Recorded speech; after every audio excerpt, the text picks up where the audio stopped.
So what you're looking at on the screen right now are some identities that should be familiar to you. Cosecant. What exactly is cosecant? Well, we talked about cosecant before. Cosecant is just simply the reciprocal of sine, right? So it's 1 over sine. That's what cosecant is. It's a reciprocal ratio of sine. Secant is a reciprocal of cosine, okay? And cotangent, we talked about this just yesterday, is a reciprocal of tangent. You should also be aware of the fact that tangent, even though I said it was the y over the x, I did say that when we were looking at that circle, right? I said that think of the tangent as being the y coordinate over the x coordinate. Hopefully you remember that. Well, another way of looking at it, I already told you that the sine is the y coordinate and the cosine is the x coordinate. Well, that's exactly what this is saying right here. This is saying exactly that. That tangent is really sine divided by cosine. So you can always use that as a replacement for tangent. Just divide sine by cosine. You can also look at cotangent as being the reciprocal of that. So in other words, cosine divided by sine.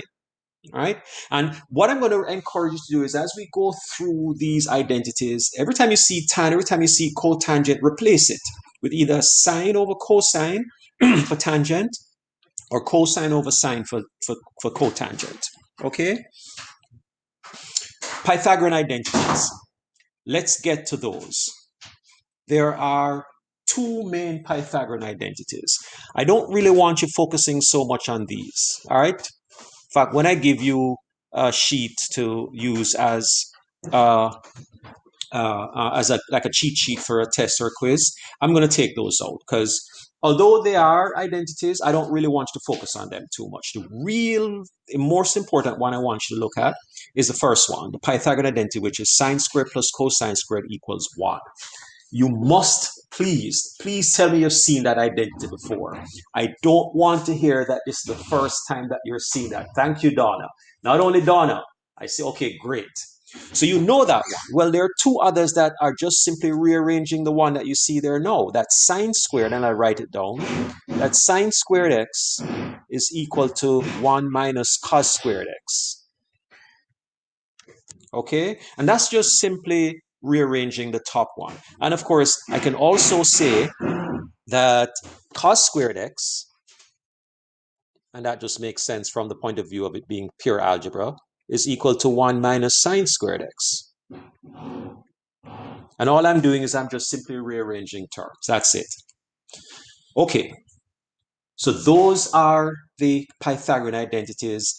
There are not three of them. There's one, which is just written in different ways. Sometimes it's useful for you to be able to recognize when you see 1 minus sine squared x as the same thing as cos squared x, or 1 minus cot squared x is the same thing as sine squared x. Sometimes that's going to come in handy as we go through these identities. Okay, let's go down the page at a few more things. Let me move this out of the way here. Move that out of the way there. Okay. These are the co-function identities that we did yesterday. There are times when these might be useful as well. And, we'll try to do a couple of questions that involve those. So you see, for instance, the pi over 2 minus x equals cosine x. All the stuff we talked about yesterday with the co-functions. Pi over 2 minus x is sine x, tan is These are all, these three here are my Q1, quadrant 1. These would be my quadrant 2, remember, pi over 2 plus x. These would be my quadrant 3. And these would be my quadrant 4. All right, so 3 pi over 2 plus x. And same thing we said yesterday, just a quick recap, that sine is negative in the fourth quadrant. That's why the sine of this is equal to the minus cosine. But cosine is just simply sine. Tan is minus cotangent. Just a quick recap of the stuff we did yesterday. But there's a video. In fact, there are two videos for that. There's an older video that we did from before.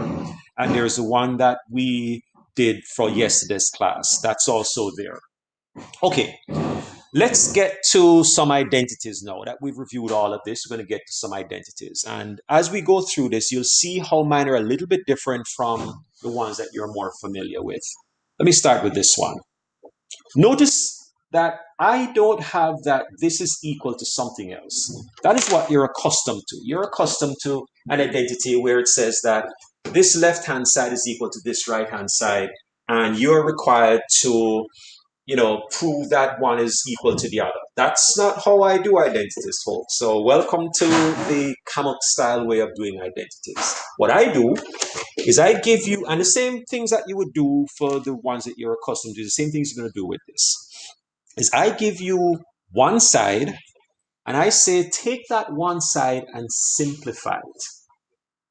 Right? All you have to do is to manipulate it somehow to simplify it. So you need to, at the end of the day, end up with a simpler version of what you see here. Now, I'm going to give you one assurance, and that is that it is never going to be anything more than just one ratio. It's going to be either sine or cosine or tangent or secant.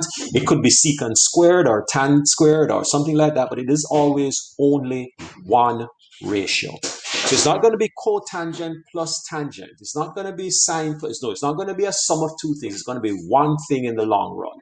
So that is my guarantee to you for any trig identity which I give you. At the end of the day, it works out to be one trig ratio.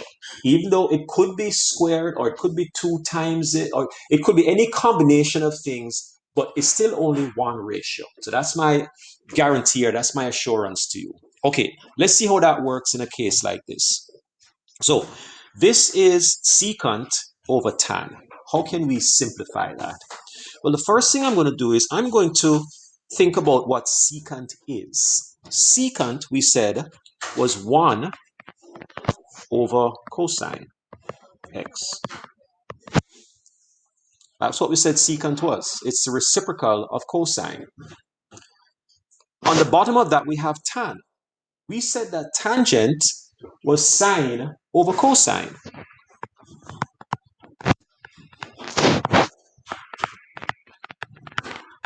Okay? So, how do we now go from here when I have a fraction over another fraction? Right? I want you to think about that. One fraction over another. How do we deal with that? Does anybody remember how we think about any fraction you've ever had to divide? Or really just dividing two fractions. Okay, the cosine theta cancels out and be left with 1 over sine theta multiplied by the reciprocal. Okay, Kelvin is right to an extent, but I like the way that Hussein stated it. Multiply by the reciprocal of the denominator, so the reciprocal, we're going to multiply the top, which is 1 over the cosine of x. We're going to multiply that by the reciprocal of the bottom, which is the cosine of x over the sine of x. Okay? That is how you deal with fractions. So the fraction on top gets multiplied by the reciprocal of the fraction on the bottom. Okay? So far, so good. I like to check in with the room from time to time. Excuse me. Hussein, how about you? Are you good with that? Okay. Jenna, how about you? Are you good with that as well? Does that make sense to you, Jenna? Where's Jenna? Where is Jenna? Jenna, have you left us? Not sure where you are, Jenna. Still calling for Jenna. Natasha, how about you? Are you good with what we've done? Does that make sense to you? Okay, great. Still looking for Jenna. Why are we multiplying? Okay, so, and I appreciate the question, Davina. Think about when you had to do fractions when you were in elementary school. Let's just take a little bit of an aside here. If I gave you a fraction and said 2 over 3 divided by 4 over 5, tell me how you would do that, Davina. How do you divide 2 over 3 by 4 over 5? Remind me how that works when you're doing division, when you're dividing by a fraction. Do you remember from back when you count? No, not at all. That's when you're That's when you're adding or subtracting. All right. That's when you find a common denominator. But if you're dividing, okay, let's just take a quick sort of recap of how we deal with fractions here. Right. If we had 3 over 4, and I'm just making up numbers here, times 6 over 5, then really all you have to do is multiply the two top numbers and the two bottom numbers. That's just 18 over 20. Just FYI. Okay? You just multiply And so in this case, you multiply it, right? Okay. So you understand what we're doing now, Davina? Does that make sense? And by the way, I appreciate the question, right? Okay. So I'm going to erase all of this. So we're taking the top fraction, which is a fraction. That's like this fraction right here. Because I'm dividing, that's what this line means, by another fraction, I'm going to multiply it by the reciprocal. So let me erase all of that. And let's get back to the question. So 1 over cos times cos over sine. Where do we go next with that? Can anybody help me out with that?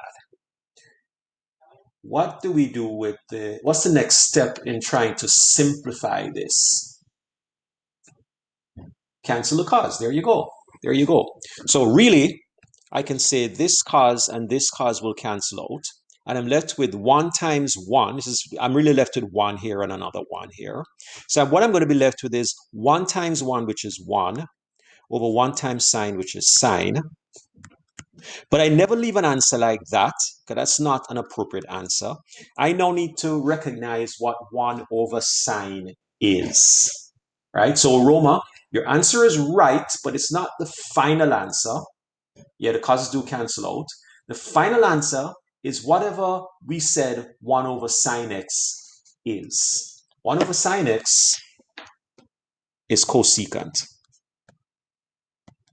So it's cosecant x is my final answer. Okay, thank you, Donna. All right, great. So there it is. That's the kind of way we do this. Lynette, please go ahead.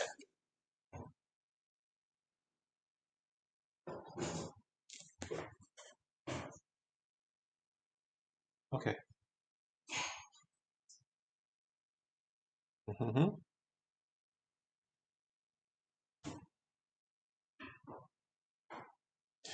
Well, the truth is, you're right. If the numerator and the denominator end up with the same denominator, then you're right. You could have canceled it there. That's kind of a shortcut way to do it. But I kind of like to show all the steps. You're not required to show every single step, but if you recognize that the cosine x is a denominator of the top and a denominator of the bottom, then yes, you will end up being 1 over sine. You're quite right about that. Okay, so I should have repeated your question. You were kind of asking if the fact that you had a cosine of x is a denominator at the top and a denominator at the bottom, could you not have just simply canceled it out from there? So the answer to the question is yes, you could. Right? But I just wanted to go through step by step to show you how it matches up with what you would have learned when you were learning how to do fractions. Okay? Okay, let me see the other question. Do we always put brackets around the x? It's not a bad idea, right? Because it looks like you have a bunch of letters. If the question is using theta, if you had CSC theta, then it probably isn't necessary for you to put the bracket there because theta is not a regular letter. If I just saw CSCX, you may not really recognize that it's the cosecant of x. So it probably is not a bad idea to put the brackets around the x. Okay, you're welcome. Okay, cosine of x plus sine of x times the tan of x. Okay. Well, one of the things that we talked about just now was that anytime you see tan of x, change the tan of x into what we said it was the equivalent of, which is, of course, anybody remember what tan of x is again? How do I replace tan of x? What can I put for the tan of x? Anybody remember what it is? Sine over cosine. Thank you very much. So here's what I would say this is equal to. The cosine of x plus the sine of x, and I was saying I would put brackets, and I'm not putting brackets. I should probably put the brackets as I say. You know what? I'm going to put theta instead, because I don't have to put these brackets every single time. Times the sine of x over the cosine of x. Okay? So I completely agree with that suggestion. Thank you, Hussein. Thank you, Sindhuja. Okay, let's combine these two things now, right? So I'm going to have cosine of x plus, and let's multiply, let's think of this as being sine of x over 1. If I multiply two sine of x's, what am I going to get? Sine x times sine x. We talked about this just yesterday. Okay, the way Brannon wrote it is, I know what Brannon means, but that's not the way I want you to write it. Okay, Brannon, there you go. Sine squared x. That's a different thing because the first way you wrote it is to take the sine of x squared, which is a different thing from sine squared x. So sine squared x is exactly what this is. Sine squared x over cos x.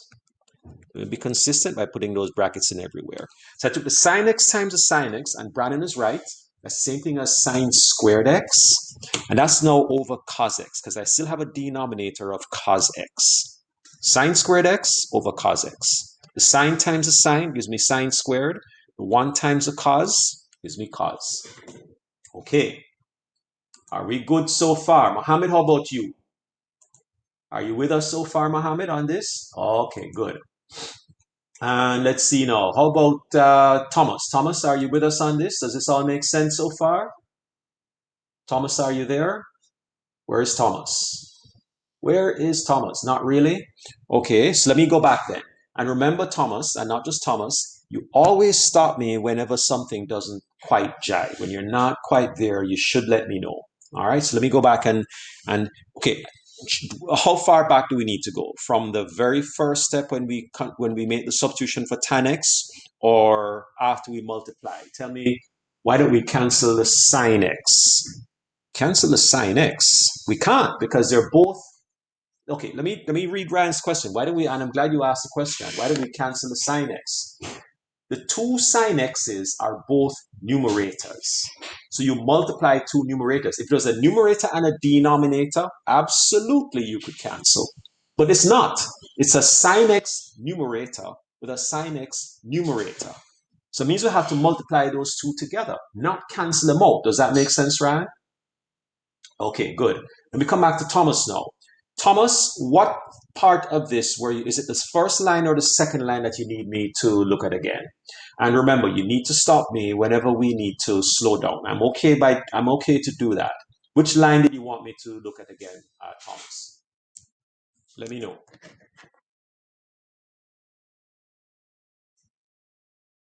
Help me out, Thomas. I need to know which of the lines did you want me to go through again? First or second line?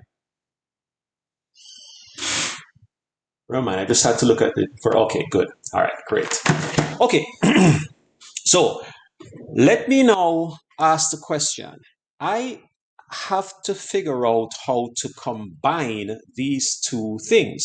Think of this as being a fraction, right? Remember, anytime you have something which is a good, thank you, Hussein. Anytime you have something which is a fraction, you should try to combine it. So we're going to try and combine these two right now.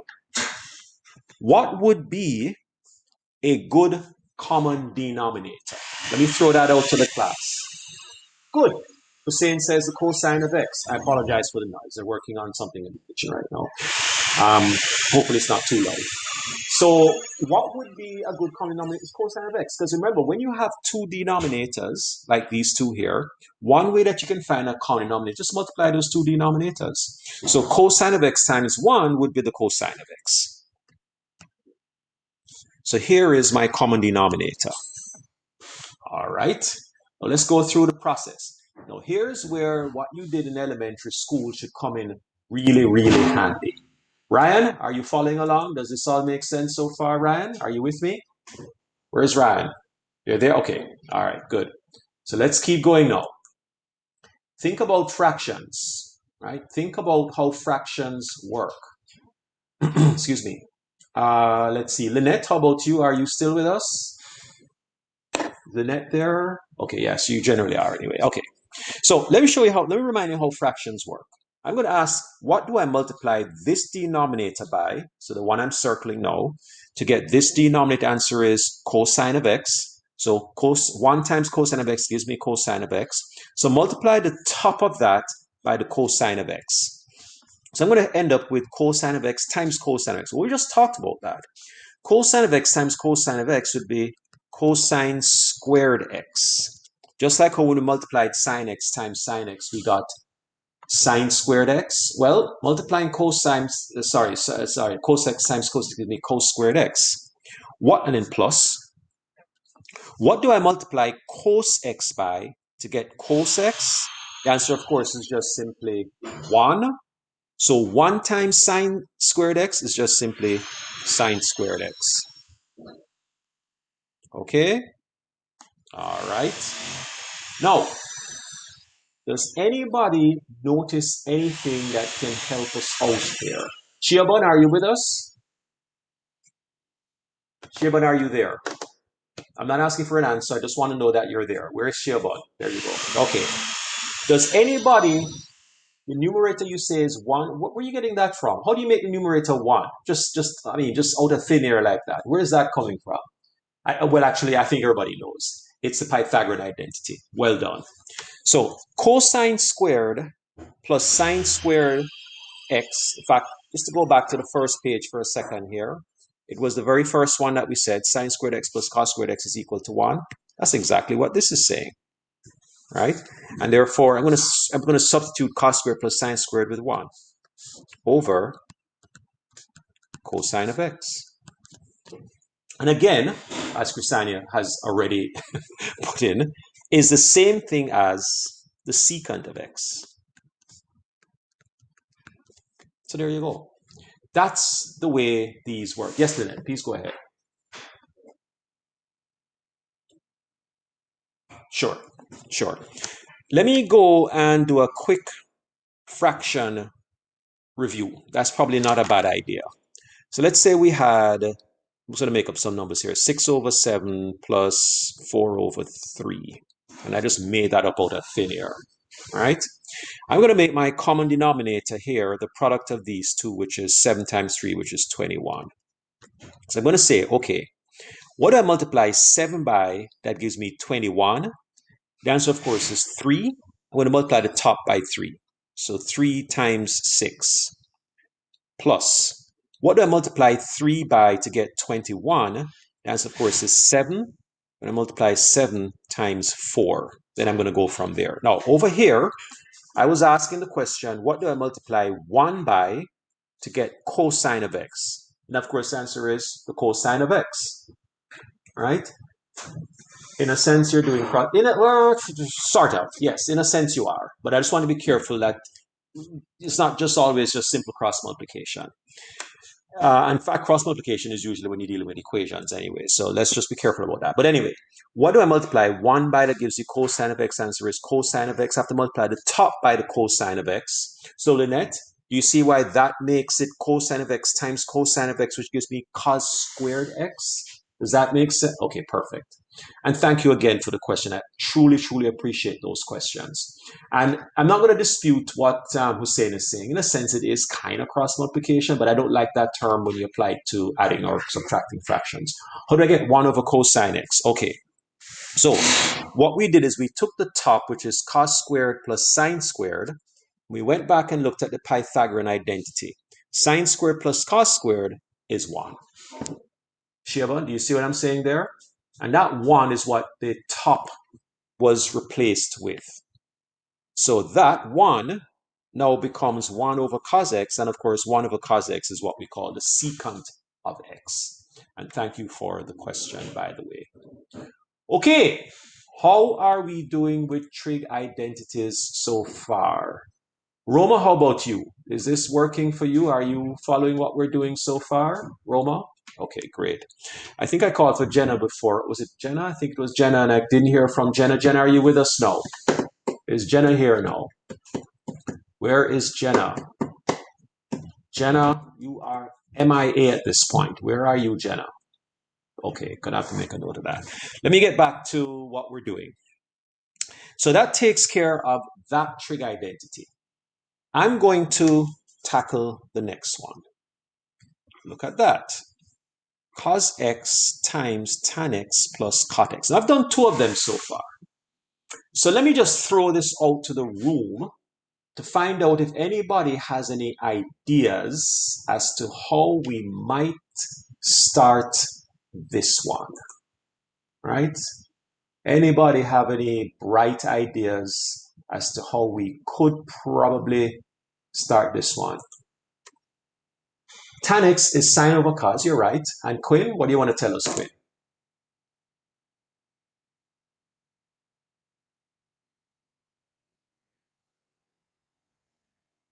Right?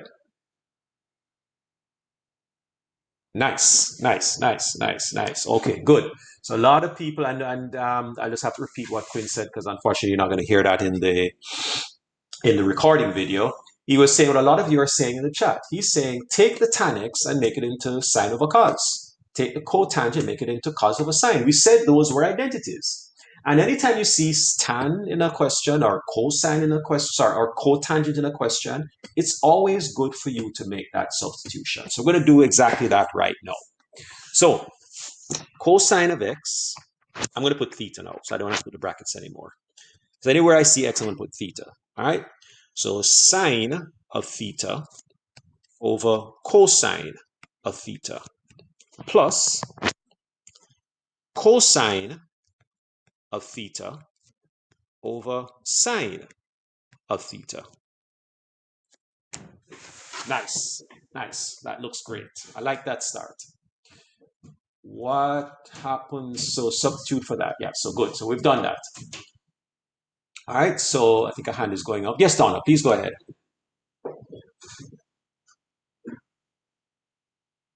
Yeah, I just kind of got carried out of the brackets, but yeah, it doesn't really matter. It's not going to change anything that we're going to do for getting this done. All right, all right. You're welcome. Okay, so any suggestions as to what you think is going to happen next? Distribute. Um, I'm gonna say not yet. Roma. Roma says distribute. What I like is what Hussein just said. He says find a common denominator. We can distribute later on, right? And that might be useful, but let's see if we can find that common denominator first. So I'm going to put that cosine of theta. And then we're going to ask the room, not anybody in particular, I don't have a wheel going today. What would be a good common denominator? What do you think might be a good common denominator? Anybody? Look at the two fractions that we have. There you go, right? Alexa, Donna, Brannon. Just gonna call out all the people who gave me Quinn, who gave me the correct. Just multiply the two denominators that we have right now. So cosine theta multiplied by sine theta is a good common denominator. And I think it was Hussein who said it was like cross multiplication. In a sense, it is. So what do you multiply cosine by to get this? The answer is sine. Sine times sine is, of course, sine squared, just like what we did a few minutes ago. Right? What do you multiply sine by to get this? This will be cosine, so it's going to be cosine squared. Oh, actually, let me change that a little bit there. So cosine squared theta. I put the bracket like that. Okay, good.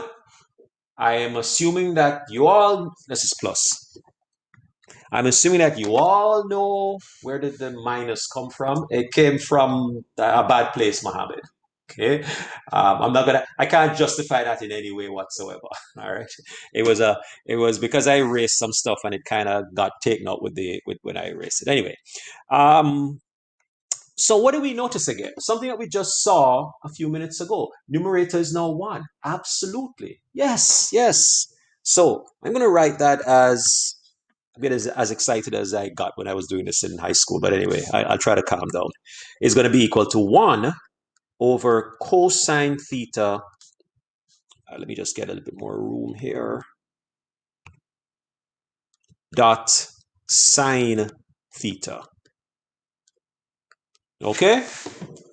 All right. Now again, think of this as being cosine over 1. Think of it being cosine of 1. Think of it that way. What would you recommend we do now? I want you to do most of the thinking here, right? I'm here to kind of coach you along, but I want you to do most of it. So multiply them out. So let's multiply them out by putting the cosine times the 1. So it's going to be cosine theta times 1, which is just cosine theta, over cosine theta dot sine theta. And I think we know that we can, yes, cancel out the cosine theta. Now be careful. I should have put some equal signs in here, shouldn't I? Be careful. What is going to be on top when I cancel out that cosine though? There is a 1. Thank you very much. We have to remember that. Some people forget to do that. There is a 1 that's left on top. So when we do this, there's a 1 here and a 1 here.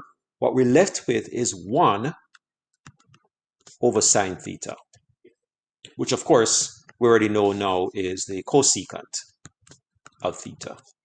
So this thing here that we started off with, the cosine of x multiplied by the tan of x plus the cot of x, is really the cosecant of theta in disguise. Right? Doesn't start off looking that way, but that's really what it is. Right? That's what these identities are. They're complicated looking things that when you reduce them down, they may be a lot easier and simpler than they look at first. So remember, this is how my identities look. When you get your identities to work on in a little while, they're going to look like this. It's not going to be two sides equal to each other and you choose a side. I know that's a traditional way to do it. It is going to be one big messy thing that you have to make look a little better by tidying it up, by simplifying it. Okay, let's keep going. Okay, let's get to the next one. Cosecant 2x and cotangent 2x. Anybody have any starting point here? 1 over, it's actually, okay, so Sindhuja, you're right. You have 1 over sine x, except it's 1 over sine 2x. That 2x is relevant. We got to remember that. So I'm going to put that in now. So equal to 1 over sine, that's what cosecant is, 2 theta, I don't need the bracket, well actually I'll put a bracket in, 2 theta, plus, yes, and you know cotangent, you said it, is cosine over sine, so it's cosine, again, it's 2 theta, or 2x, whichever one, doesn't really matter, over sine 2 theta. Okay?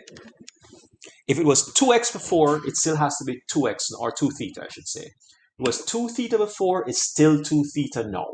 Just so that we're clear on that. Okay. That's a little bit more complicated than what we had before. But what do you notice right away? Does anybody notice anything right now that might be helpful? As you look at that, does anything strike you? They already have a common denominator. Right now, there is a common denominator. Right? The common denominator is the sine of 2 theta. So why don't we go ahead and combine it? Now, here's where you wouldn't be cross multiplying. That would not be a good idea, right? Because the common denominator, that's why I don't want to use the term cross multiply at all. It's just simply sine 2 theta. That is your common denominator. Can we agree on that, first of all? Right? Let me check in with everybody. I still am looking for Jenna, by the way. Still haven't heard from her at all. Let's see. Hunayan, how about you? Does that make sense? Where's Hunayan? Hunayan, does that make sense? What we just wrote, does that make sense? Okay. So what about the numerator now? They've already had a common denominator. So if they already had a common denominator, I'm really just going to do what to get the numerator? Denominator is the same already, right? Sine 2 theta. So what am I going to have on top then? Can anybody help me with that? 1 plus, so it's just 1 plus cos 2x. Absolutely. Thank you, Brandon. So it's 1 plus the cosine of 2 theta. Hopefully the fact that I'm putting theta rather than x isn't, sort of messing up anybody. But that's absolutely correct. Okay. But that certainly isn't what I promised you. I promised you at the end of the day, you would have one trig ratio. This is a mess still. This is really nothing like one trig ratio. So here's what we need to do now. We need to, and I'm going to take you back to the first page again. There were some identities on there which I did not sort of review with you. They're further down the page. Oh, they're not on this page. Where are they? Oh, they're not on this page. All right, let me put them in for you right now. I should have okay, let me put them in for you right now. Think about the stuff we did yesterday. Okay, Brandon is putting it, yeah, right. So think about the stuff we did yesterday. Was it yesterday? Yeah, when we did the compound angle formulas. We had a formula for sine 2x. I put 2 theta again. We had one for cosine 2 theta. Can I get you all to go back and look at your notes and see if you can find what those identities are? Because we need them right now, right? There is an identity for the sine of 2x or 2 theta, whichever one you want to go with. And there is one for the cosine of 2 theta. Now, on a test or a quiz, I will give you a formula sheet which will include that. I'm not sure why I didn't have it on the one today, but there is a formula sheet for that with that will include that. So can anybody tell me what, if you just go back and look at your notes from yesterday, hopefully you have notes from yesterday. Okay, so Alexa is telling us that the sine of 2x or 2 theta is 2 sine x cos x. Absolutely. Absolutely. 2 sine x dot, what am I going to x all of a sudden? Sorry. 2 sine theta dot cos theta. Does anybody have one for the cosine of 2x? Because we need that, or 2 theta. So cos squared x minus sine squared x. Okay, good. And that was Brandon this time. Let me acknowledge the person who put that in. So cos squared x minus sine squared x. Now, you don't have to prove where these came from. These are accepted trig identities. So we can actually go ahead and substitute these where they belong in the question. All right? So wherever I see sine 2 theta, I'm going to put 2 sine theta cos theta. Where I see cos 2 theta, I'm going to put cos squared theta minus sine squared theta. So here we go. Back to the question. So I'm going to put 1 plus, remember what we said? Remember what Brandon said? Cos squared theta minus sine squared theta over 2 sine theta dot cos theta. Okay, let me pause here for a second, right? I want to make sure I didn't leave anybody behind. Remember, and I say this to the whole class, stop me. Say, Mr. Kamal, that I didn't know where that came from. Joshua, are we good so far? Are you with us on this, Joshua? Did I do anything that didn't sort of quite work for you? Joshua, where are you? Where's Joshua? Joshua and Jenna. Still can't find either one of you. Where are you, Joshua? Come on, folks. You know, I will have to sort of make notes of these and, you know, make some calls and sort of make parents aware that we really need you to be involved in what's going on in the class. All right. So Joshua can't hear you. Jenna can't hear you. Are you supposed to be here in class? All right. Let me continue. Is there anyone who needs me to go over anything that we've done again so far? I'm fine with that. Right? Is there any part of that that you still are not sure about? Okay. So let's continue. How am I going to simplify this?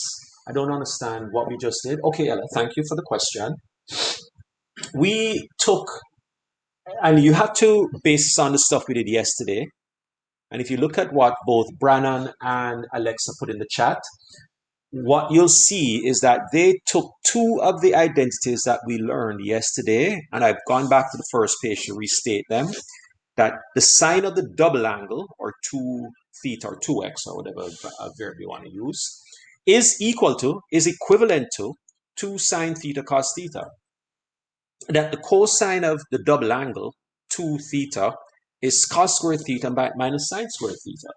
So Ella, all I've done, right, to go back to the question, is whenever I saw, that's not the question, whenever I saw that I had a cos 2 theta, I just substituted it with the cos squared theta minus sine squared theta. Wherever I saw that I had a sine 2 theta, I substituted with the identity for the sine 2 theta, which is 2 sine theta cos theta. Does that help you a little bit with that? I mean, I can do that. I can go that again if you're not 100% sure. Okay. And again, thanks for the question. Okay. But we're stuck now. What am I supposed to do with this mess? I'm not sure that this is any easier than what we had before. Does anybody have any suggestions as to what we might be able to do? If you don't, I'll give you a bit of a clue. How about we rearrange the top a little bit? This is 1 plus this thing here, cos squared theta minus sine. How about if I put it this way? 1, put the minus sine squared theta next. And why did I change it to x? Sorry.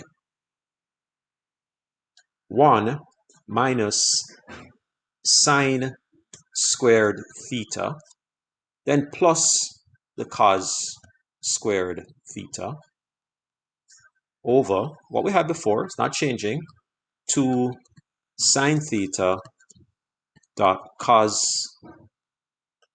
theta.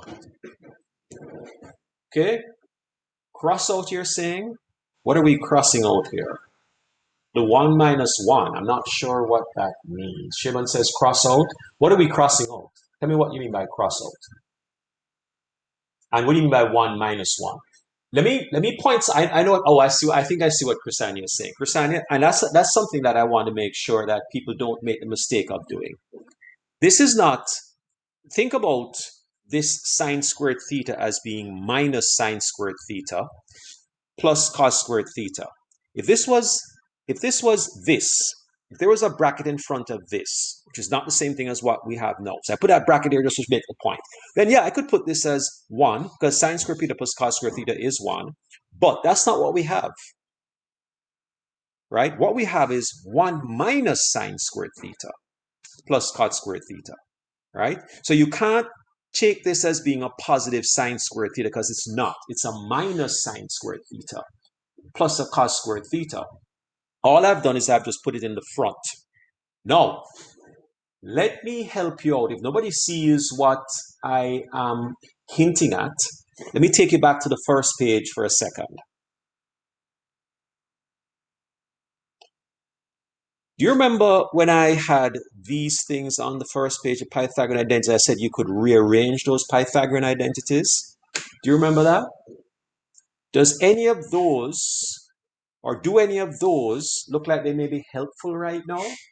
So remember, cos squared theta is equal to 1 minus sine squared theta. Sine squared theta is equal to 1 minus cos squared theta. Are any of those helpful for the next step? Can anybody suggest why any of those might be helpful right now? You know what I'm going to write? I'm going to put one on a brand new page. So here's my Pythagorean identities. P-A-P-Y-T-H. P-I-T for short. So the general one is that sine squared theta plus cos squared theta is equal to 1.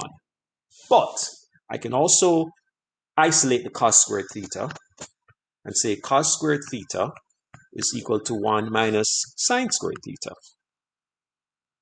Or I can isolate the sine squared theta. Sine squared theta is equal to 1 minus cos squared theta. I want you to think about that. Look at that page very carefully for the next 15 seconds. I'm going to ask you to focus on that for 15 seconds, and I'm going to go back to the page that I was on a while ago. And is there some kind of substitution, some kind of trig identity substitution that I can make that might make my life a little bit easier? Okay, so you've had your 15 seconds. So let's go back and look at this. Any ideas? Sub that for cos squared theta and sine squared theta. So for both cos squared theta and sine squared theta. When you say for both, not sure for both, but let me circle something here. These two things right here. Is there something I can substitute for that circle? Did you notice anything I could put in place of that circle? Go back? I sure can. So let's go back. Let's go back. Okay, so let's Focus on that page for another few. It's the same thing as cos squared theta. That's what 1 minus sine squared theta is cos squared theta. Thank you very much. Thank you very much. This thing here is cos squared theta. Oh, I don't know why I'm writing in red.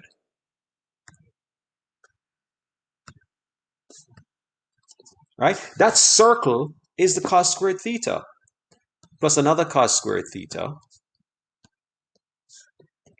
over 2 sine theta cos theta. Okay. Now, I see that Hussein and Krisania both caught on to that, but what about everybody else? Is everybody else comfortable with me taking out that 1 minus sine squared theta and putting in cos squared theta for it? Because they're both the same, they're identical. The one is just another way of saying the other. Okay, so we're now at a point where it looks like we're closer to simplifying this. Any suggestions as to, and let me just tell you something about trig identities. Trig identities are not a one size fits all exercise. So whenever you get a trig identity, there may be more than one way to tackle it.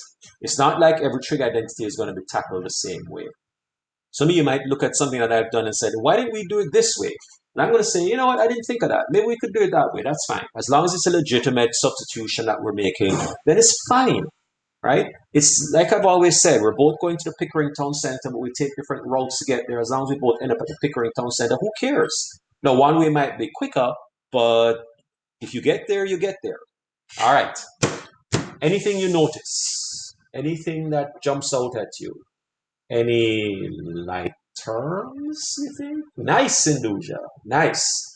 Sinduja is noticing that we have like terms on top. So it means that, and I've been neglecting to put in my equal signs. That's not good. Not that I'm going to take any points off if you don't do it, but I should do it. So you're saying I should have 2 cos squared thetas, because that's essentially what I have. And on the bottom, I still have 2 sine theta dot cos theta. Right? I haven't done anything to the bottom, I've just done something to the top. So, does everybody see what Sinduja is saying? Right? I have 2 like terms on top. So why don't I just add them up? Right? And I get 2 cos squared thetas. All right. So, where does this take us? Does anybody see what we could do next? I have 2 cos squared theta on top. I have 2 sine theta cos theta on the bottom. Where can we go with this next? Cancel the 2's. I like that, Hussein. We can do that. We absolutely can do that. And I like to put a little 1 there to say that there's a 1 left behind. What else? What else? What else? Cancel out the cos, Roma says. Absolutely, because remember, what you have on top is cos theta times cos theta. That's what that is. So really, I can cancel out this with one of these, and I'm still left with a cos theta on top, right? It was cos squared before. It's like saying x squared over x, but now it's just simply x on top, and one of the causes, or the cos of theta on the bottom, is now gone. So what am I really left with at this point? Well, here's what I'm really left with at this point. I'm really left with the 2's are cancelled out. 1 times cos is just simply cos theta over sine theta. But guess what? You're not getting full marks for that, are you? No, sir. No, ma'am. That's not going to give you full marks at all. That is what you just saw Brannon and Donna and Lynette and Hussein and everybody else saying. That's the same thing as cotangent of theta. When you get to a point where you have one ratio like that, that's success right there.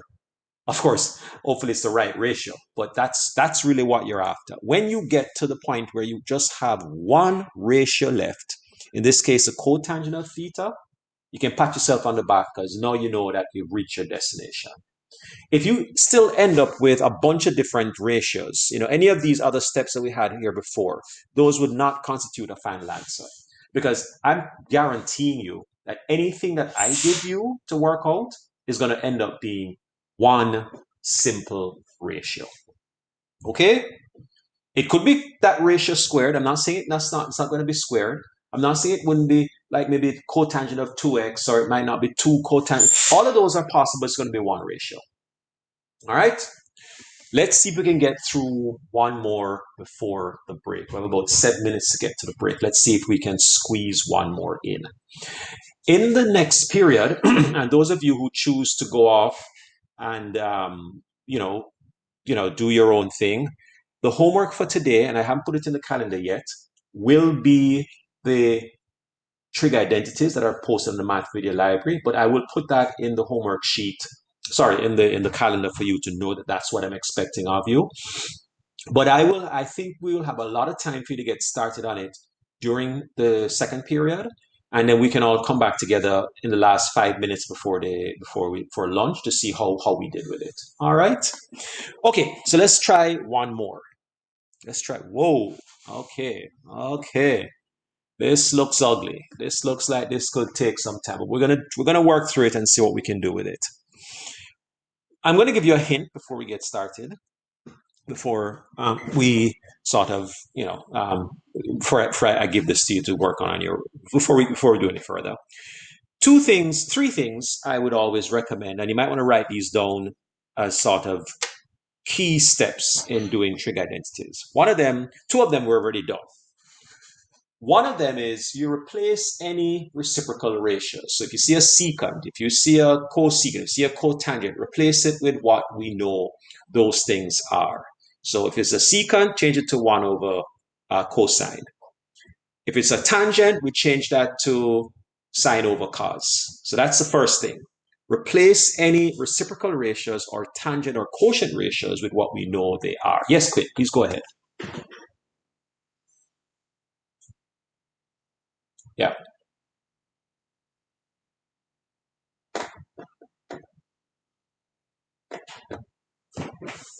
No, it's not. It's a positive one in front. Yeah. Yeah.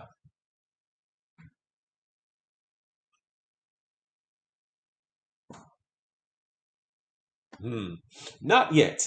That's going to be my so I'm glad issues. I really appreciate that, Queen. I really want you to be thinking of possible strategies as we look at this. So I appreciate that suggestion. But let me tell you what I'm going to get to the third strategy in a minute. But let me get to the second one. The second thing is, so after we've made any substitutions for secants, cosecants, tangents, cotangents, after we made those substitutions, the next thing we look for is if we have any fractions, try to find a common denominator and put them together. So that's the second thing. We've done that already.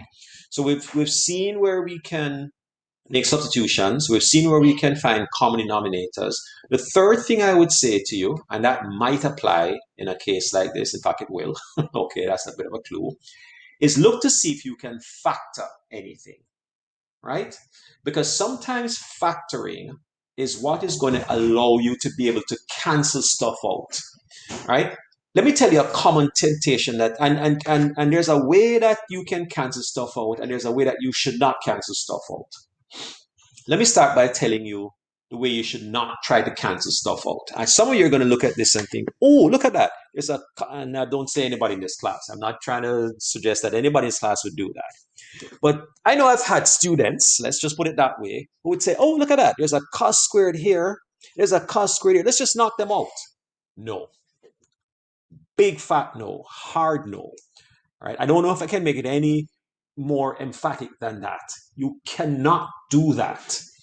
I'm going to tell you why you can't do that. Okay, yes, thank you. Thank you, Crisadio, spelling it out. All right. Why you cannot do that is because you cannot take a part of a difference or part of a sum and cancel them out. This cos squared x minus sine squared is part of a difference. It's cos squared x minus sine squared x. That you can't cancel out. This bottom cos squared x is part of a sum. It's cos squared x plus something else. So don't ever yield to the temptation of canceling out stuff like that. Can you replace 1 minus cos squared x with sine squared x? Okay. Unfortunately, we have to remember that this is 1 over 1 minus cos squared x minus. So you can't just treat it as just being 1 minus cos squared x, because this is 1 on its own, and then this is a part of a numerator, and then it's over a denominator. So I have a different suggestion for you, which you're going to get to in a minute. So don't lead to that temptation, but look for opportunities for factoring. So I know it's not an obvious factoring, but I'm going to let you know that the top, I'm not going to be able to finish this before the break, by the way, that the top of this thing here can be factored. I'm going to ask you if you can figure out why in a minute. The bottom of this thing here can be factored. Why am I saying that? Why am I saying that the top can be factored? The top is a difference of squares. It's like saying a squared minus b squared.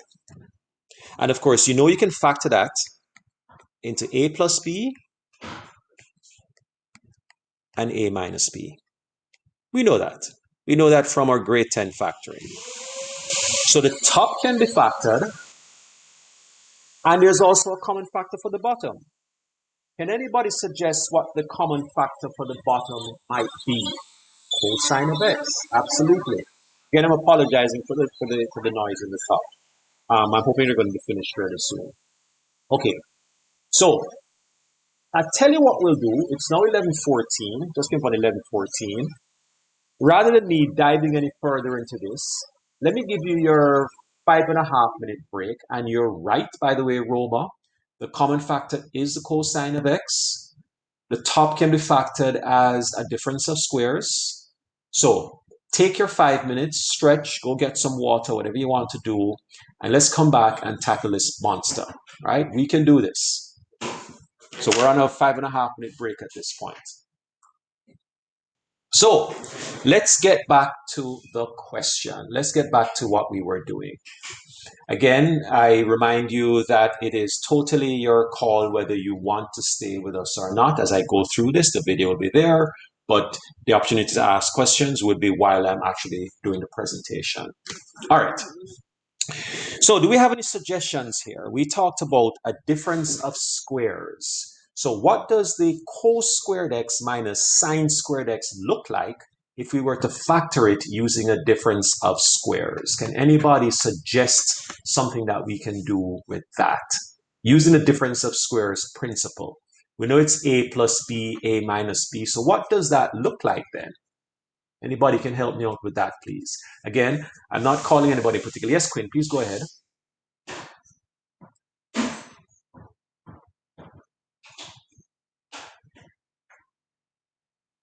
Mhm.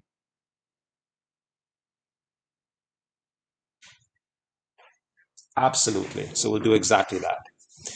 So it's 1 minus the two brackets that Quinn just gave us, and Quinn said it exactly right. So it would be cos theta. Actually, let me give myself a little bit more room here. So cos theta minus sine theta in one bracket, and cos theta plus sine theta. There is no bracket here, Mr. Kamak. There we go. Plus sine theta in the other bracket. Now remember, I asked earlier if we could factor the bottom, and Roma said yes, because the common factor was cos x. So let's do that, or cos theta. So cos theta is being factored out. So what's left? Right? What do I have left when I factor out that cos theta? Can anybody help me with that? So look at the denominator and factor out that cos theta.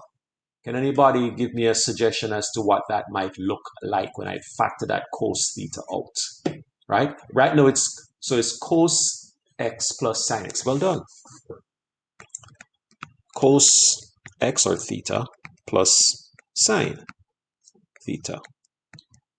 Okay? Yes, quick, please go ahead.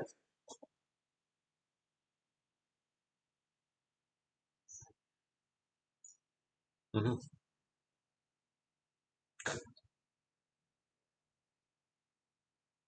Okay. Okay, so your question is, because I'm just going to repeat the question, how do we move from what we have now, the cos squared x plus the sine x cos x, to what we have left over? So I want you to remember that cos squared x is cos x times cos x. So if we have remember what a common factor is. If I had something like, I'm just going to give an example here. If I had something like 15 plus 25, and I wanted to find a common factor between, if I wanted to factor this, then that would be equal to, the common factor is 5. Hopefully you agree with me on that. I'm going to divide both of these two things by 5 to see what to put inside the bracket. So that's going to end up being 3 plus 5. So this is another way of representing 15 plus 25. It will be the same thing as 5 into 3 plus 5. So I'm doing the same thing here. All right, I'm gonna take, this is cos squared x plus sine x. I don't know why I went back to x anyway. Cos x. So I'm going to say that the common factor is cos x. So I'm going to divide both of these by cos x, just as how I divided both of these two things by 5. Since 5 is a common factor, I'm dividing both of these two things by 5 and putting whatever I get inside the brackets. I'm going to divide this by cos x and this by cos x. Okay? So if I divide this by cos x, I'm going to end up with another cos x. So far, so good with that? And if I divide this by cos x and this cos x will cancel each other, and I'm with sin x. Okay? I don't know. Does that make sense? I just want to be sure. Quinn? I know I kind of squeeze it in there. Does that kind of sort of make sense? I can do it again if you're not sure. I don't mind. So let me know if that works for you. You're on the right track. Okay, you're welcome. All right, so let me erase this. Right? And let's just accept what we had earlier on. Right? You were just shown how to factor. Yes, Donna. Yes, that was, this had nothing to do with the question. I was just showing how to factor. That's all it was. Okay. So, does anybody have any suggestions now that we have what we have left there? So on the top we have what Quinn gave us, cos theta minus sine theta multiplied by cos theta plus sine theta. And on the bottom we have cos theta multiplied by cos theta plus sine theta. Can we cancel anything out at this point? In this case, we can. We can. Because this thing here is being multiplied by this. So this whole part here can be canceled with that whole thing there. All right? That's different from what I was saying before. You can't just take a cos and cancel them out like that. You can't do that. But this is a whole product, and this is a whole product, so we can cancel those two out. So here's what we have left after that. We have 1 minus, on top we have cos theta minus sine theta all over cos theta. Okay? Because we canceled out the cos theta plus sine theta, the cos theta plus sine theta. We cancel those two things out. All right? Okay, so I see Alexa is on top of that. Let me just look back what Sindhuja is saying. No, you have 1 minus cos theta minus... Yeah, okay, so you're on the right track there. Now, just be careful, Sindhuja. That 1 is not part of this denominator, right? So this denominator of cos theta only applies to the cos theta minus the sine theta. I just want to be clear on that, right? Let's just be clear on that. Okay, good. Now, essentially, we have two fractions. One fraction is really 1 over 1, and the other fraction is cos theta minus sine theta over cos theta.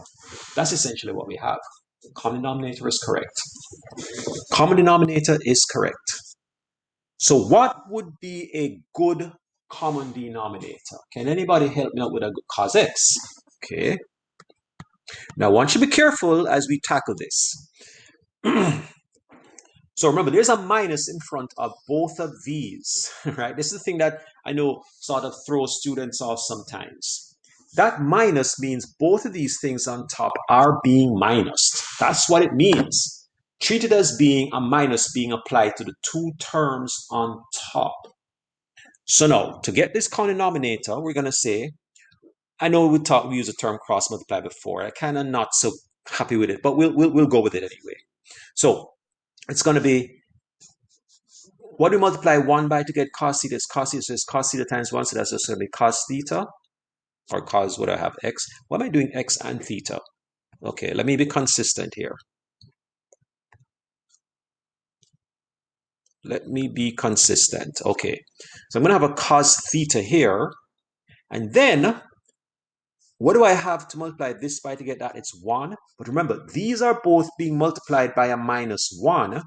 So what I have now is minus cos theta plus sine theta. I want to make sure we're clear on that. That minus applies to both of those terms on top.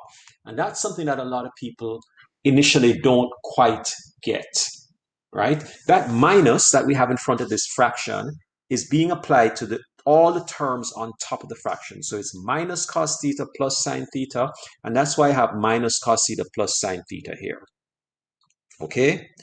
Well, let's collect our like terms now and try to tidy this up. What's left? Could I repeat that again, please? Absolutely, Donna. Absolutely. And thank you for asking the question. Here's another way to look at it. Here's another way to look at it. If we were to cross multiply, if you want to think of it as being cross multiplication, then, and it's not really cross multiplication. I don't really like the term, but we'll just consider it. It's taking the cos times the 1 and the 1 times this. But that's a minus 1 being multiplied by all of the terms inside here. So that 1 is being multiplied by, what is it? Think of this as being in a bracket then. Let's do it that way. Think of that as being a bracket. So because it's in a bracket, we're really multiplying everything inside of this bracket by a minus 1. Let's think of it that way, right? And because it's a minus, it means that it's going to become, and this already has a denominator of cos. So we really need to put the terms that are left on top. So it's going to be minus cos, but this minus multiplied by this minus gives us a plus sign, is what we're saying, Quinn and Donna, right? That's the thing that I know throws some people off sometimes. A minus in front of a fraction should be applied to, how is it minus 1? Okay. Okay, you know what? And Donna, thank you very much. Let's take a short pause and just sort of, this does not apply to this question. If I had minus 5x plus y over 9, I just made that completely up. You see that minus that's in front of this fraction? Think of that as being the same thing as minus 5x minus y over 9. That's really what it is. The minus in front of the whole fraction is like multiplying the whole top by a minus 1. So if this had been minus 5x minus, sorry, let me change it a little bit there. If this had been 5x minus 4 over y, there's a minus here. Another way I could write that is by saying minus 5x plus 4 over y. The minus in front of a whole bracket means it's like you're distributing the minus in front of the whole bracket. That's correct, yes. Right. If that was a plus, it wouldn't really matter because plus doesn't change what's on the thing. Okay. So that's my little aside there, just to help you with that. And a lot of people do, have a little trouble with that. And that's why it's a good thing for us to go over that. Let me erase all of this now. And I appreciate you stopping me and saying, let's do that some more. So let's go back up to this now. So that's why this became a minus cosine, but a plus sign, right? Because the minus in front of the whole thing changes the sign of everything that was on top. Okay, so can we tidy this up now? What can we do to tidy this up? Anybody? It says cosine theta minus cosine theta plus sine theta. There's an obvious way that we can simplify the top, because the top is just going to be what? what is the top going to be left as? Just sine theta, right? So what we're left with is this. We're just left with sine theta over cos theta. But of course, that is really tan theta. Okay? Sine over cos is just simply, so you're saying it's sine theta. Let me just take, I'm going to take Don, I'm going to take your question in a minute, but why do you think it's just sine? Are you just saying that's what the top is left as? Is that what you're saying? Just sine theta? Yeah, okay, good. But you understand why at the end of the day it's just sine over cos and that makes it tan. Okay, Donna, please go ahead.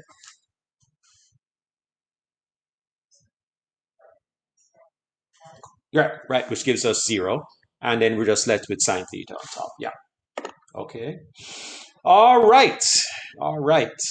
Okay, and Quinn? Yes, Quinn, go ahead, please.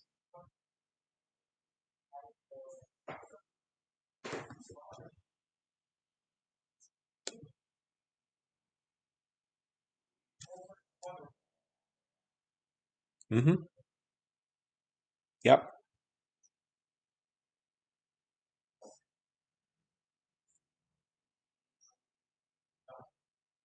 On the numerator, the first one. Okay, good.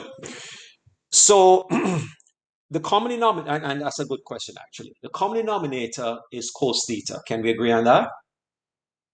When you take the two denominators, there's a 1 here and a cos theta here. So when we multiply those two together, that gives us cos theta. Right, Quinn? Is that good? Okay. By the way, your question was where does the first cos theta come from? So here's how I really want you to think of adding or subtracting fractions. Since the common denominator is cos theta, ask yourself before you had this common denominator, what do you multiply this denominator by that you started off with to get this denominator down here? Can we agree that that would be cos theta? Cos theta times 1 gives you this cos theta down here, correct? So you're going to multiply that by the 1, which gives you the cos theta back. Okay? All right. All right, good, good, good. Okay, so let's keep going. I know that that one was probably the most challenging one that we've done so far, but that's kind of how they're going to be sometimes, right? I can't really make any apologies for that. That's some of them are going to be a little rough, right? When you start working on these on your own, some of these are going to be a little bit rough. All right. Whoa. I think this is my last one. Or hold on, this is my last one. So let's take a deep breath and see if we can tackle this monster. There are no there are no cosecants here for us to substitute. There are no secants here. There are no cotangents here. There are no tangents here. We don't have any of those things. What we do have is some 2x's, and they're on the sine and they're on the cosine. Earlier we talked about double angle formulas or double angle identities. So let me take you back to that for a sec. Actually, I'm going to write them on this page again, right? Just to remind you what they are. So sine of 2x, I'm just going to keep the brackets there. Just keep it as x, is equal to 2 sine x cos x, and cos 2x is equal to cos squared x minus sine squared x.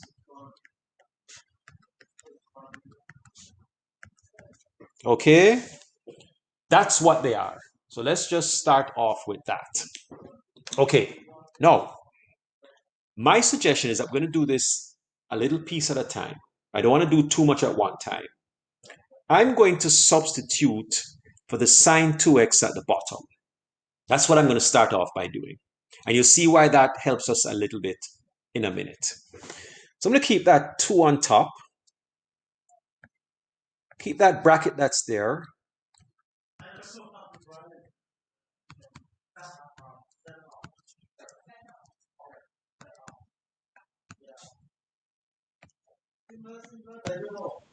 I don't always put the brackets there, folks. Sorry about that. I need to sort of become a little bit more consistent. So on the bottom, I'm going to put what sine 2x is. The sine of 2x is 2 sine x dot cos x. Does anyone see how that might help a little bit with this? Does anybody see how that might just somehow make us able to simplify this just a little bit? Right, let me just do a quick thing there. That's not, that was just a speck there. That was meant to be there. Yes, we can, because this is 2 times all of this. It's not part of a sum or part of a product. Oh, sorry, part of a difference. It's 2 times this, and it's 2 times that. So you're absolutely correct. I can cancel those out. Okay, so what Synduja says is 100% right. Is everybody okay with us doing that? Does that kind of sort of make sense? Great. Let's continue from there. So what we've done leaves us with the following. Cos x sine 2x minus sine x cos 2x, all divided by sine x dot cos x. Okay? All right. I want to do this in stages. I kept saying that doing this in stages makes sense. I don't want to do too much at one time. I'm going to suggest to you, no, I can't factor anything here. I mean, I know some of you are going to be tempted to say, why don't I factor out the cos x? Well, I can't factor out the cos x, but this is cos x, this is cos 2x, so I can't factor anything there. I can't factor out the sin x. This is sine 2x, this is sin x. They're not the same thing. I can't factor anything there. But perhaps I could rewrite the sine of 2x the same way I wrote it before, which is 2 sine x cos x, and then maybe I might be able to do some factoring there. So I'm trying to do this in stages here, folks. Just want to do this in stages. So I'm going to rewrite the sine of 2x as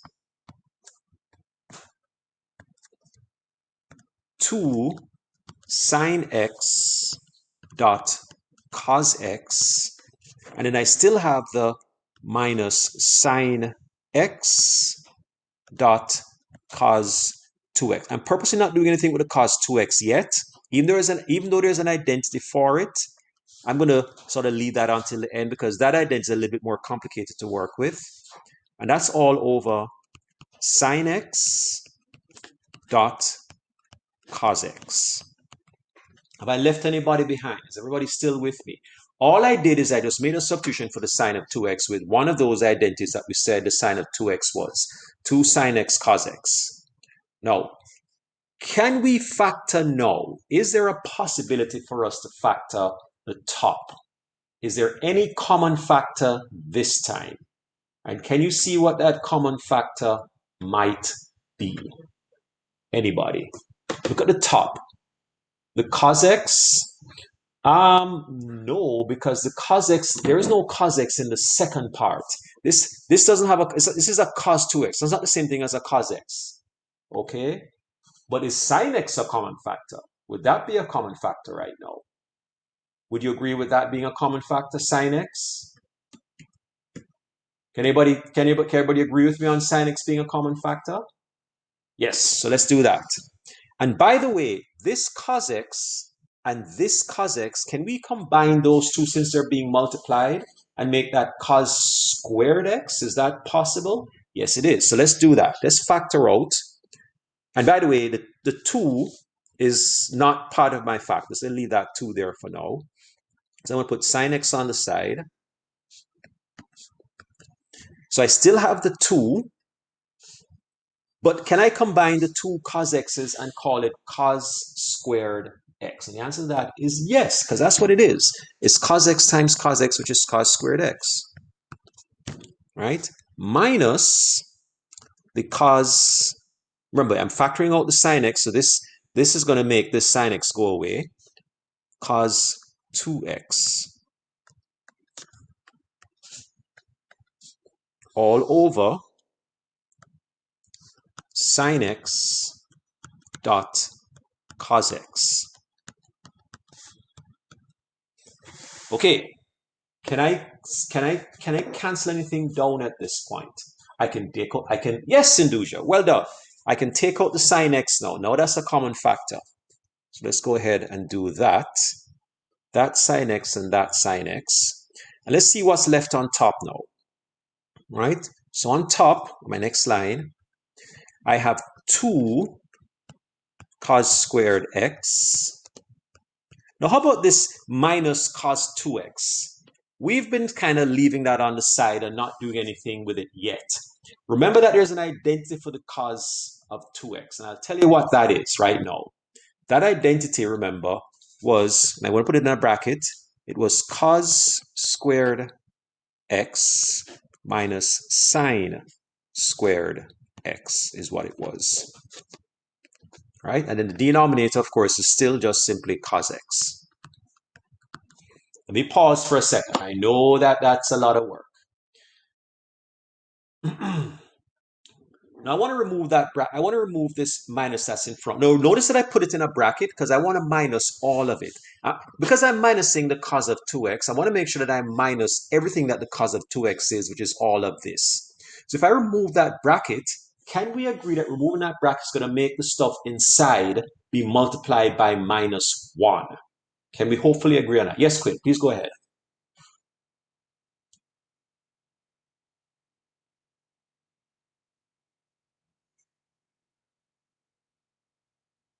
Good. Good. So the question was, can I explain how when I factored out the sine x, it became 2 cos squared x minus cos 2x. Okay, let's look back at the line that we had before that. So I'm going to kind of circle it for a minute, right? I'm going to take it away. I'm going to take away the circle after a while, but let's just circle it for a minute here, right? Now we're saying that the common factor is the sine x. So there's a sine x here, which I'll now circle in green.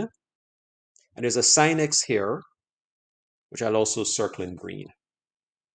If I were to put that sine x on the outside, right, of the bracket, so I'm now in the next line, then what I have left when I remember when you factor something out, you divide by that thing that you factored out.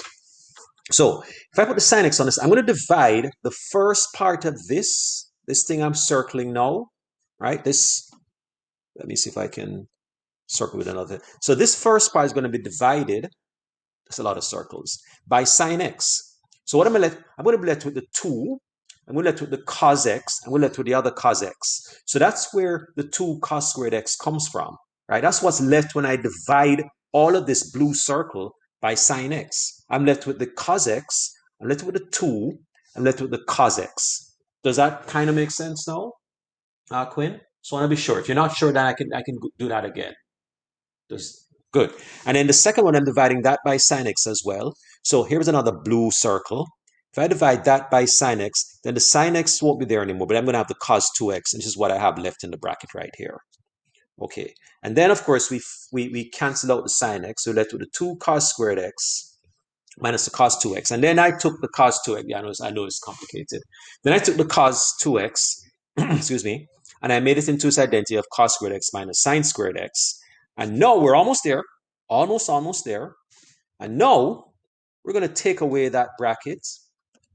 So we have 2 cos squared x minus cos squared x plus sine squared x.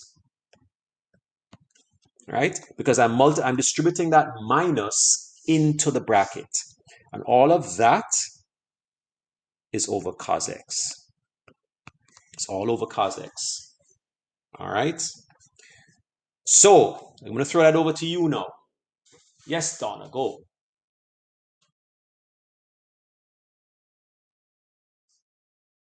In the numerator, 2 cos squared. Yeah, I have a 2 cos squared x there. Yeah, I do have that cos squared x there. Okay, so so the 2 cos squared x is still there. Then I'm minusing a cos. Oh, there's supposed to be an x. Yeah. Oh, jeez. Okay. Yes. Thank you very much. Let me. Yeah. There is supposed to be an x there. Absolutely. No x means it ain't right. So cos squared x plus sine squared x. Okay. And the brackets should be there. Should make my brackets there. Okay. Can anybody suggest anything there? No. So sine squared, cos squared x plus sine squared x, sub that for 1. Except this is 2 cos squared x here, though, right? But in a sense, you're kind of jumping ahead because maybe you notice something. This is 2 cos squared x minus a cos squared x. So maybe there's something you noticed when you saw that, Hussein, right? Can I combine these two together? The 2 cos squared x minus cos squared x, what is that? What is that equal to? 2 cos squared x minus cos squared x. Shouldn't that just be just 1 cos squared x? Is that all that's left? There you go. So that's going to be cos squared x. And then we still have that plus sine squared x. And that's over cos x. And yes, now we can take Hussein's point. And that is that those two end up being 1. The cos squared x plus sine squared x is equal to 1 over the cos x. But of course, that's not your final answer. What would be your final answer? Secant x. Well done.